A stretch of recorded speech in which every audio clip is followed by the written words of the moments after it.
back with our Black Business Spotlight, where we're shining a big bright light on business owners who are making a significant impact in our communities. Joined today by Rae Chesny. She is a junior storytelling program leader, and her program opens up the world of storytelling to underrepresented communities. She also has many titles. She's a language and literacy justice activist, an award-winning education expert, and a storyteller. She's also a Zora Neale Hurston Scholar, the author and anthropologist who explored the Black experience, queer identity, and she challenged all of us to have less assumptions about our people. Hurston is considered by many one of the greatest writers of the entire 20th century. Rae Chesny is still with me. So, Rae, most people think of Zora Neale Hurston, as you mentioned earlier. We go to their eyes are we're watching God, obviously incredible. But she's so much more than that. What do you want us to know about her?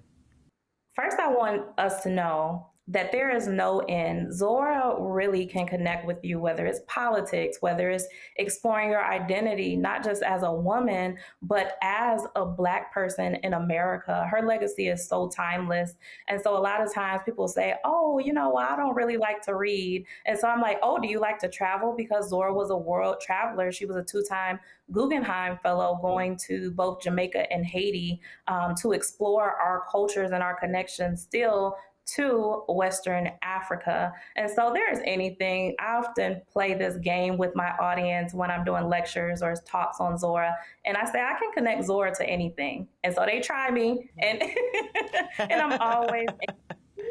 I was going to tell you, Eboni, she actually initiated into voodoo in Louisiana, and she has lots of ties to the Carolinas too. So there you go.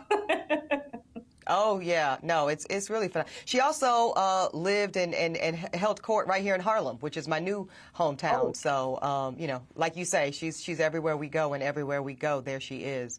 Now, for you, Rae, I understand that you, a self-professed reluctant reader in your earlier years, you didn't even read Their Eyes Were Watching God when your high school teacher assigned it to you. So when did you actually get into the text of Zora Neale Hurston?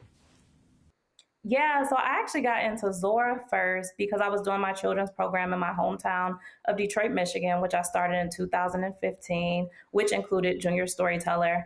And I had a partnership with Michigan State University. The long of the short, the professor who partnered with the program, he said, you're good with your students, you're good with my students, come do a Black history presentation for my 2018 program. And I asked, on what? And he said, the person who most inspired your career as a writer. Being a reformed reluctant reader, at that point, still a reluctant reader, I didn't have anybody. But he said these magic words. He said, we will pay you an honorarium. And I'm still an entrepreneur. So I was like, yes, I'm inspired. It's coming back to me. And so oddly enough, I selected Langston Hughes because of the Harlem Renaissance, but I felt no personal connection to him whatsoever. Instead, Zora kept popping up for me, and they were best friends during the Harlem Renaissance, which is not talked about nearly enough. And I was fascinated with her, so I added her to the end of that presentation. But I said if I ever got to do it again, she would be the star of my show. And she has been since then.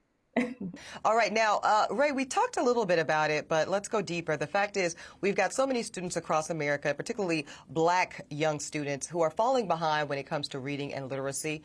I know a lot of your work is centered on improving what that looks like for our children. What are your greatest tips on how to get kids into storytelling and reading and really having a relationship with literacy? Yeah, so one of the things, we were touching on it a little bit earlier, but when we talk about our culture as Black people in America and just actually around the world, the African diaspora, the way that we separate identity from building these skills, I think that the gap needs to narrow. And one of the challenges, again, literacy rate is low in Detroit, but that's just the adult literacy rate. So we ask, who's doing homework? Who's reading to these children? We can all tell stories. And a lot of times when I'm teaching people how to tell stories or unlocking that in them, no matter what age they are, they say, oh, I can't make up a story. And I ask, hey, do you call your friends at the end of your day and say, girl, let me tell you what happened? That is storytelling. You're talking about the setting, who was there, what happened, which is the plot. And so focus not just on the storytelling, but crafting imagination around you. You know, behind me, there's a drum that I got actually in Ghana. And so I might make up a story about that or share the details, but add a little flair to it. Just practice that and truly having conversation and listening to children because they have the imagination and the ideas, but we just have to listen, to them. I think there's such an important skill set that you're speaking to as well, Rae, kind of going back to the entrepreneurial of it all. This is a business series we're doing here. And that is storytelling.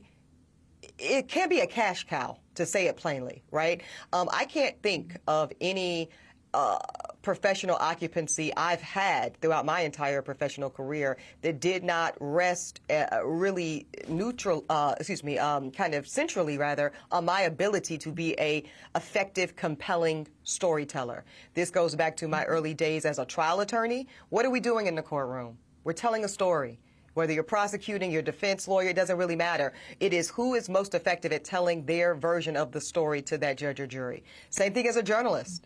Yes, we're doing it at a certain level in front of certain audiences, but at our core, we are storytellers. And I was a very reluctant storyteller in my high school years. I didn't feel like that was my gift or my calling, but it's really something that I applaud the work you're doing right now, Rae, because the earlier we can get our children to know how to tell a story and their story, I think tremendous work lies in front of that. Rae, before we let you go, just give us your final thoughts on your junior storytelling program and why this work is so important. So I think we need to approach our children with a little bit more sensitivity and take some pressure off of building the skill of reading and getting them excited about the stories because a book holds a story in it, right? But being Black, our tradition is oral storytelling, right? And so I think if we get back into that, we can unlock some of the beauty of reading. Rae Chesny, congratulations on your junior storytelling program and everything that you do. Thank you. Coming up, find out why you don't want to challenge rapper Jay-Z on the mic or apparently at a hand of poker. That's next on The Grio.